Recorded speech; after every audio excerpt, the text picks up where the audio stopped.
Nomadic tribals అని ఉంటారు.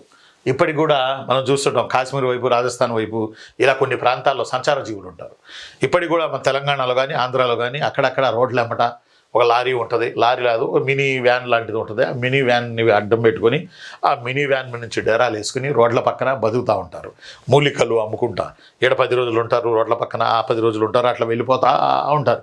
కొంచెం వాటర్ ఉన్న చోట, జనసంచారం ఉన్న చోట, దాబాలు ఉన్న చోట దగ్గరలో ఉంటారు, మరి ఎలంబరంలో చీకట్లలో ఉండకుండా. కాబట్టి ఇక్కడ నేను చెప్పే విషయం ఏంటంటే సంచార జీవనం, వేట మరియు సంచార జీవనం ఏ పీరియడ్లో నాన్న? పాలియోలిథిక్ పీరియడ్లో. బాగా గుర్తుపెట్టు. మధ్యరాతియుగం వచ్చేటప్పటికి జంతువుల మచ్చిక, నిప్పుని కనుగోవడం. చూడండి ఇక్కడ మెసోలిథిక్ పీరియడ్ వచ్చేటప్పటికి జంతువుల మచ్చిక, నిప్పుని కనుగొనడం, నదీ తీరాలకి నిప్పుని కనుగొనడం, నదీ తీరాలకు చేరడం, నిప్పుని నదీ తీరాలకు చేరడం, పాక్షిక వ్యవసాయం, పాక్షిక వ్యవసాయం, పాక్షిక ఆవాసం. ఇవి చూడండి. వేట సంచార జీవనం నుంచి ఈ క్యాండిడేట్ పరిణామ క్రమంలో ఈ దశ లక్షణాలను సంతరించుకున్నాడు. ఏ దశ? జంతువుల మచ్చిక, నిప్పుని కనుగొనడం, నదీ తీరాలకు చేరడం, పాక్షిక వ్యవసాయం, పాక్షిక నివాసం. పూర్తి నివాసం కాదు, పాక్షిక నివాసం. గమనించండి. మచ్చిక, నిప్పు, నదీ తీరాలు, పాక్షిక వ్యవసాయం, ఆవాసం. వీటిలో ఏదో ఒకటి తీసుకుని కామెంట్ బేస్డ్ క్వశ్చన్ లాగా ట్రీట్ చేసి ఇస్తాడు.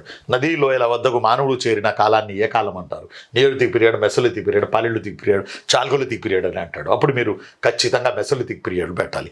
నదీ తీరాలకు వెళ్ళి పూర్తి స్థిర జీవనం గడిపింది నియోలిథిక్ పీరియడ్లో, బట్ నదీ తీరాలకు చేరింది మెసోలిథిక్ పీరియడ్లో. కొంచెం పాక్షిక వ్యవసాయం అంటే మెల్లగా he started agriculture there near river base, near river base గుర్తుపెట్టుకోవాలి. సరే, ఇప్పుడు ఇక్కడికి రండి.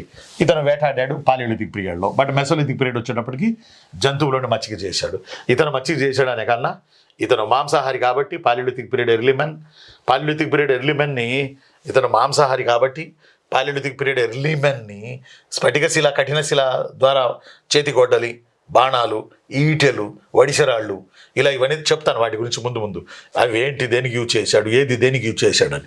కాబట్టి ఇక్కడ దశ వచ్చేటప్పటికి నేను క్లియర్గా ఉన్నాను. వేట మెయిన్. ఇక్కడికి వచ్చేటప్పటికి జంతువుల మచ్చిక. ఎలా?